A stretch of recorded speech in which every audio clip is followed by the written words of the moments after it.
Assalamualaikum warahmatullahi wabarakatuh. Alhamdulillahirrabbilalamin. Wabinasilu ala murdin wadin. Wassalatu wassalamu ala asrafil anbiya wal mursalin wa ala alihi washabihi ajmain amma ba'du. Pertama-tama mari kita panjatkan puji dan puji syukur kehadirat Allah Subhanahu wa taala yang mana kita di sini bisa berkumpul lagi bersama dalam keadaan sehat walafiat. Saya di sini dari kelompok 10 akan mempresentasikan pengobatan dengan darah ular dalam perspektif Islam. Sebelumnya saya akan memperkenalkan diri dulu beserta rekan-rekan saya. Saya sendiri yaitu Ade Trigunawan dan teman saya ada Muhammad Rahmansyah dan satu lagi Rizfa Ikhlasul Amal. Pengobatan dengan darah ular dalam perspektif Islam. Untuk latar belakangnya yaitu pengobatan alternatif telah lama menjadi bagian dari kehidupan masyarakat di berbagai belahan dunia. Salah satu metode yang masih digunakan hingga kini adalah pengobatan dengan darah ular, yang diyakini memiliki berbagai manfaat kesehatan seperti meningkatkan stamina, menyembuhkan penyakit kulit, hingga membantu proses penyembuhan dari berbagai gangguan kesehatan lainnya. Dalam beberapa budaya, darah ular pun dikonsumsi langsung atau diolah menjadi ramuan tertentu untuk pengobatan tradisional menurut Salim tahun 2019. Kemudian konsep pengobatan dalam Islam. Pengobatan dalam Islam merupakan bagian dari ikhtiar manusia, yakni dalam menjaga kesehatan dan menyembuhkan penyakit. Islam tidak hanya mengajarkan ibadah ritual, tetapi juga memberikan panduan dalam aspek kesehatan termasuk prinsip-prinsip dalam memilih metode pengobatan yang sesuai dengan syariatnya. Menurut Riswanto tahun 2022. Dan terdapat dalam hadis riwayat Abu Daud dan Tirmizi yaitu, wahai hamba-hamba Allah, berobatlah, karena sesungguhnya Allah tidak menurunkan suatu penyakit kecuali Dia juga menurunkan obatnya, kecuali satu penyakit yaitu tua. Kemudian hukum konsumsi darah dalam Islam. Islam mengatur secara tegas tentang makanan dan minuman yang boleh dikonsumsi oleh umatnya. Salah satu yang secara eksplisit diharamkan dalam Al-Quran yaitu darah. Konsumsi darah, baik dalam bentuk mentah maupun olahan, telah menjadi praktik dalam beberapa budaya sebagai bagian dari pengobatan atau peningkatan stamina. Namun, dalam Islam ada ketentuan khusus mengenai hukum darah dan bagaimana kedudukannya dalam fikih Nur tahun 2022. Dan dalam Quran Surat Al-Maidah pun, ayat 3 berbunyi, yang artinya, diharamkan bagimu memakan bangkai, darah, daging babi, daging hewan yang disembelih atas nama selain Allah, yang tercekik, yang dipukul, yang jatuh, yang ditanduk, dan yang diterkam binatang buas, kecuali yang sempat kamu menyembelihnya. Pengobatan dengan darah ular dalam perspektif medis. Penggunaan darah ular sebagai metode pengobatan telah lama dipercaya dalam berbagai budaya, terutama dalam pengobatan tradisional. Beberapa orang mengklaim bahwa darah ular memiliki manfaat untuk meningkatkan stamina, menyembuhkan penyakit kulit, dan memperkuat daya tahan tubuh. Kandungan biologis dalam darah ular dan dampaknya bagi kesehatan manusia. Darah ular mengandung berbagai zat yang berpotensi memengaruhi tubuh manusia, diantaranya protein dan enzim, peptida antibakteri, toksin dan hemotoksin, dan kandungan logam berat. Menurut Fry tahun 2019. Perbedaan pendapat ulama tentang najis darah.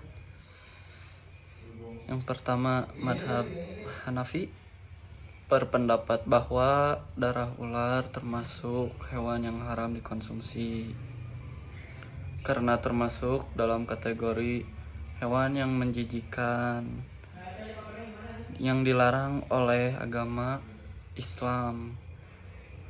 Mereka berpegang pada firman Allah Subhanahu wa taala Quran surat Al-A'raf ayat 157 yang menyebutkan bahwa Nabi Muhammad SAW mengharamkan hal-hal yang buruk dan menjijikan bagi umatnya.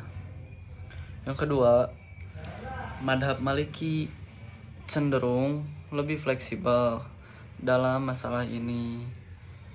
Mereka berpendapat bahwa ular boleh dikonsumsi jika tidak beracun dan tidak membahayakan manusia tersebut.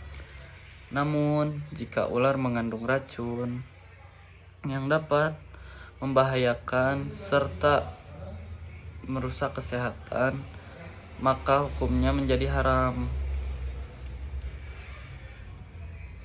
Yang ketiga, madhab Syafi'i dan Hanbali. berpendapat bahwa ular termasuk hewan yang haram dikonsumsi karena memiliki taring, bisa, dan termasuk dalam kategori hewan buas. Dalil yang mereka gunakan adalah hadis Rasulullah SAW yang melarang mengonsumsi hewan bertaring. Setiap hewan buas yang bertaring adalah haram dimakan. Karena ular termasuk hewan bertaring yang tidak digunakan atau untuk berburu maksudnya. Pendapat kelompok, menurut pendapat kelompok kami yaitu berobat menggunakan darah ular itu tidak boleh atau haram.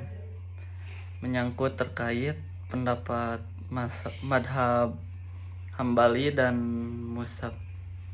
madhab Syafi'i dan madhab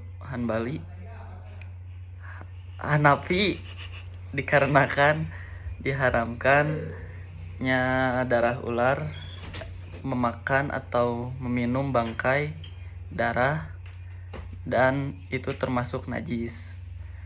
Di berikutnya, di kesimpulan, darah ular dan bagian tubuh ular lainnya diklaim bahwa darah ular dapat membantu mengurangi gejala stroke dan jantung. Yang kedua,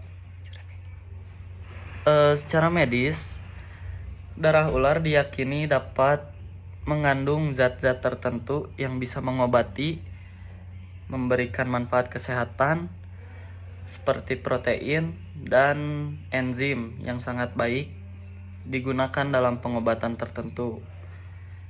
Yang kedua, penggunaan darah ular sebagai obat dapat dilakukan dengan efektif dan aman. Bukti ilmiah yang cukup kuat untuk memastikan bahwa darah ular lebih efektif, metode pengolahan yang aman dan sesuai dengan standar kesehatan. Yang ketiga, pandangan ulama. Dalam perspektif Islam, darah ular termasuk ke kategori najis, bangkai, dan haram dikonsumsi. Sebagai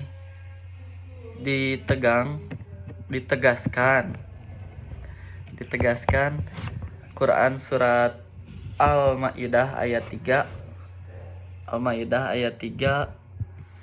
Para ulama dari berbagai mazhab Islam sepakat bahwa darah yang mengalir tidak boleh digunakan sebagai makanan dan minuman, termasuk dalam pengobatan juga. Namun, dalam kondisi darurat yang tidak ada alternatif dan jika terbukti sangat efektif penyelamatan nyawa, maka penggunaannya bisa diperbolehkan berdasarkan kaidah ad-darurat tabitul mahzurat. Keadaan darurat memperbolehkan hal yang terlarang. Baik teman-teman semuanya, penyampaian pemaparan materi dari kelompok 10 kami telah selesai. Semoga apa yang sudah kita jelaskan semuanya bermanfaat bagi kita semua, dan mohon maaf apabila ada salah kata, mohon dimaafkan. Kami dari kelompok 10 pamit undur diri. Wassalamualaikum warahmatullahi wabarakatuh.